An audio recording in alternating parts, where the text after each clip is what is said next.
नमस्कार साथियों, मैं आपको अपनी लाइफ के बारे में कुछ बताना चाहती हूँ। मेरे साथ 2022 में कुछ इंसिडेंट घटनाएं हुई हैं जो आप लोग को बताना ज़रूरी समझती हूँ। मैं बहुत डिस्टर्ब रहती थी, बहुत परेशानी थी मेरी ज़िंदगी में। मेरी बेटी को लेके, घर में किच-किच लेके कुछ भी टेंशन हो जाती थी, प्रॉब्लम आ जाती थी। तो मैं हमेशा टेंशन में, परेशानी में, और बेटी की लाइफ को लेके, बेटी को थोड़ा किडनी इश्यूज़ था तो उसको लेके भी मैं बहुत परेशान रहती थी। मास्टर जी ने बोला कि तुम बस ये वाणी सुनो, तुम्हें देखो कैसा लगता है, बहुत ही मतलब अच्छा फ़ील होगा, इसे सुन टेंशन कम होने लगेंगे। तो मैंने वाणी सुनना स्टार्ट किया। तब तो मुझे समझ नहीं आता था, एक वाणी सुना, दो वाणी सुना। अब लॉकडाउन में तो सभी को ऐसा था कि घर ही पे सब कोई रहते थे, तो वाणी में चलाती थी और हेडफोन से ज़्यादा सुनती थी क्योंकि मेरे हस्बैंड इसके खिलाफ़ थे, बिल्कुल नहीं सुनते थे वो वाणी, और मुझे हेडफोन लगा के सुनना पड़ता था। तो मैं सुनते सुनते इतना ज़्यादा सुनने लगी कि मैं बहुत कनेक्ट हो गई और गहराई से सुनने लगी। और जो भी लाइफ के उतार चढ़ाव थे वो साथ साथ चल रहे थे, लेकिन मुझे उतना पता नहीं चल रहा था, टेंशन कम होने लगे।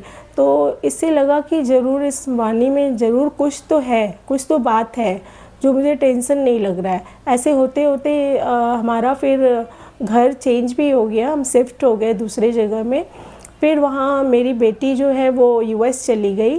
फिर यूएस से आने के बाद उसका थोड़ा प्रॉब्लम इश्यूज़ आया, तो मैं उसे लेके चेन्नई चली गई। तो ट्रांसप्लांट का बात हुआ, तो डॉक्टर ने बोला कि उसका किडनी का प्रॉब्लम हो गया है, तो उसका ट्रांसप्लांट करना पड़ेगा। तो ये सब कुछ हुआ, ट्रांसप्लांट हुआ, मैंने उसे किडनी दिया। तो प्रिंसी नाम था उसका। अब वो रही नहीं दुनिया में। उसका ट्रांसप्लांट होने के बाद 5-6 महीने डॉक्टर बोले थे वहीं पे एक घर लेके रहने के लिए, तो हम लोग रह रहे थे। तो उसके बाद उसी समय मेरे हस्बैंड का आने का बात हो रहा था, तो हस्बैंड आने ही वाले थे। तो 2-3 दिन पहले ही खबर आया कि उनका तबीयत बहुत ख़राब हो रखा है। तो ऐसा सुनते ही मेरा तो दिमाग एकदम ये हो गया, और प्रिंसी भी बहुत निराश हो गई, बहुत परेशान हो गई कि आखिर ऐसा क्या हुआ।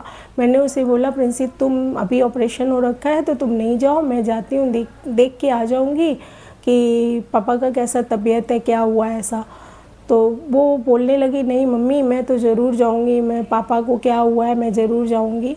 तो हम लोग सबको टिकट कटा और चले गए कोलकाता। तो कोलकाता में ये हुआ कि उनका डेथ हो रखा था हार्ट अटैक से, लेकिन मुझे किसी ने बताया नहीं था। तो रोना धोना तो आएगा ही। हम लोग ऐसे सत्संग में गुरुजी की वाणी से कनेक्टेड हैं, लेकिन फिर भी रोना धोना अपने को ही जाएंगे तो रोना धोना तो आएगा ही। और हमारे हस्बैंड एक ऐसे जगह में होते हैं कि एक हस्बैंड का साथ ना हो तो क्या होता है, जिसका जाता है उसी को पता चलता है। लेकिन मैं इतने दिनों से वाणी से कनेक्टेड थी, बोल के मैं इतनी बड़ी घटना को मैं ले पाई और बहुत सावधानी से अपने आप को और अपने बच्चों को संभाल पाई। नहीं तो इस तरह का कंडीशन अगर होता है तो बिना वाणी के साथ, अगर वाणी नहीं होता मेरे साथ, मास्टर जी का हाथ नहीं होता मेरे पीछे, तो मैं उस तरह से नहीं होती जिस तरह से आपके सामने आज मैं ये भाव रख रही हूँ, मैं भाव आपको दे रही हूँ, मैं बता रही हूँ अपने बारे में, ये मैं नहीं कर पाती। Thank you. हरि ओम।